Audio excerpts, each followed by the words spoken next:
안녕하십니까. 세상 읽어주는 남자 이상훈입니다. 오늘은 TSMC의 3나노 적용이 점점 더 밀리는 쪽에 무게가 실리고 있다는 주제로 한 말씀 드리겠습니다. 최근 대만 디지타임스에 이 TSMC의 3나노 업그레이드 버전인 N3E 노드의 첫 적용 제품은 내년 하반기 말에나 나오는 아이폰 15 프로 모델이 될 것이라는 소식을 내놨습니다. 최근 계속 제품 출시가 지연되고 있는 인텔은 차치하고서라도 이 통상 CPU, GPU보다 이 첨단 노드 적용이 빠른 모바일 AP 쪽만 봐도 이 퀄컴 미디어텍 등이 줄줄이 내년 하반기 늦게나 이 3나노를 적용할 것 같다는 소식도 전했습니다. 이 한마디로 TSMC의 3나노 적용이 제품 출시가 생각보다 더 밀릴 것이란 게 요지입니다.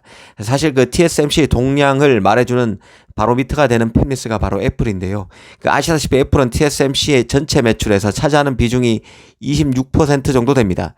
2위 미디어텍, 3위 AMD 매출 비중의 5% 안팎인 것과 비교하면 사실 다른 팹리스와는 비교가 안 되는 수준입니다.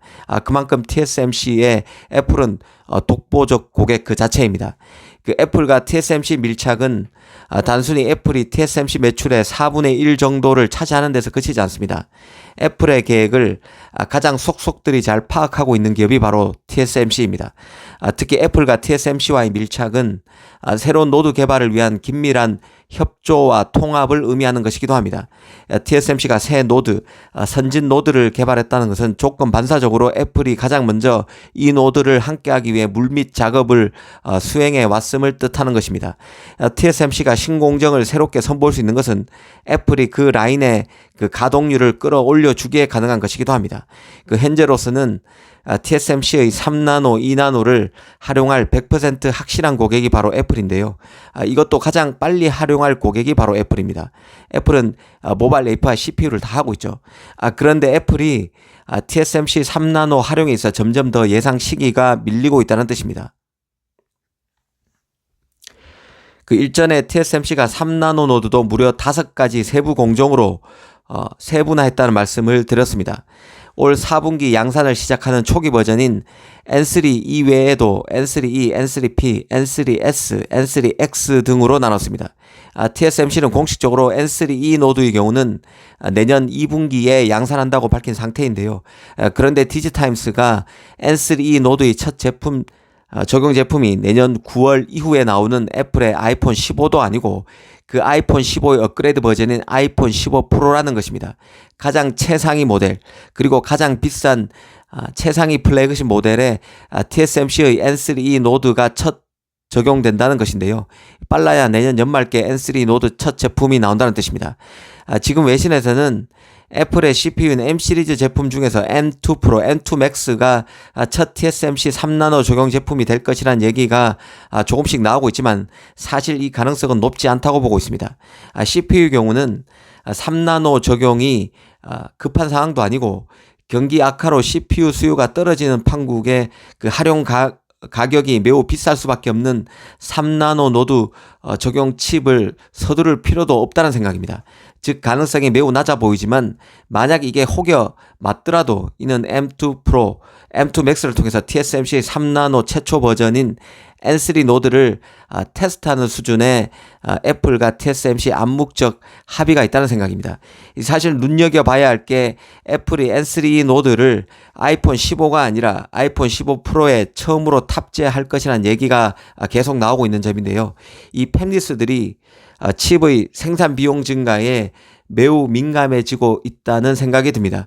일전에 지금 모바일 업체들이 트랜지스터 수의 증가를 늦추는 방식으로 비용 확장 문제를 해결하고 있다는 말씀을 드린 적이 있습니다. 이 파운드리의 칩을 맡기는 팹리스나 이들이 설계한 칩을 탑재하는 세트 업체들이 제조 비용이 급격히 커진 데 따른 부담을 지금 매우 느끼고 있다는 뜻입니다. 달리 말하면 칩 성능 대비 비용의 효율성 문제에도 더 깐깐해지고 있다는 뜻입니다. 이제 CPU 같은 경우는 이미 한 세대당 성능 향상폭이 10% 이내인 경우가 비일비재합니다. 프로세서 성능이 이미 상당히 높아져서 모바일 AP 설계 업체들은 이제 인공지능을 이용한 이미지 품질 향상이나 실시간 레이 트레이싱 같은 지원 기능을 새로 추가해서 사용자들이 체감할 수 있는 변화를 이끌어내는 방식으로 진화하고 있는 상태입니다. 이 과거처럼 1년 만에 그 모바일 AP 내 CPU와 GPU 성능이 50%, 100% 높아지는 그런 상황을 기대하기 어려워진 상황이 됐기 때문에 이런 식으로 설계 업체들이 AP 성능 업그레이드에 나서고 있다는 뜻입니다. 그러다 보니 그 3나노와 같은 최첨단 노드의 경우는 그 최상위 모델에만 적용해서 소비자의 그 가격 저항을 낮추는 쪽으로 기업들이 방향을 잡는 모양새라는 생각입니다. 그러다 보니 아이폰 15가 아니라 아이폰 15 프로가 지목되는 것 같습니다. 일단 그 최상위 폰 모델에 3나노 칩 탑재를 제한하면서 이 파운드리가 수율을 더 끌어올릴 시간을 주고 이런 식으로 3나노 칩을 더 대중화된 모델에 적용할 수 있도록 하는 방향으로 가는 게 아닌가 합니다. 이런 식으로 연착륙을 깨한다는 뜻이죠. 일단 그 애플은 곧 나오는 아이폰 14와 14 맥스의 경우는 5나노 AP를, 그리고 아이폰 14 프로와 14 프로 맥스, 14 프로 그리고 14 프로 맥스의 경우는 4나노 AP 탑재로 확실히 방향을 잡은 게 아닌가 합니다. 이 최첨단 노드의 비용 급증, 그리고 인플레와 맞물린 경기 침체, 낮은 3나노 노드의 양산 수율, 그리고 TSMC는 핀펫을 고수하고 삼성은 게이트 올 어라운드를 선택한 것처럼 서로 다른 3나노에 대한 접근법 등이 맞물려서 더 관심을 끌 수밖에 없다는 생각입니다. 오늘은 TSMC의 3나노 업그레이드 버전인 N3E 노드의 첫 적용 제품이 애플의 아이폰 15 프로 모델이 될 것이라는 소식에 배경을 따져봤습니다. 감사합니다.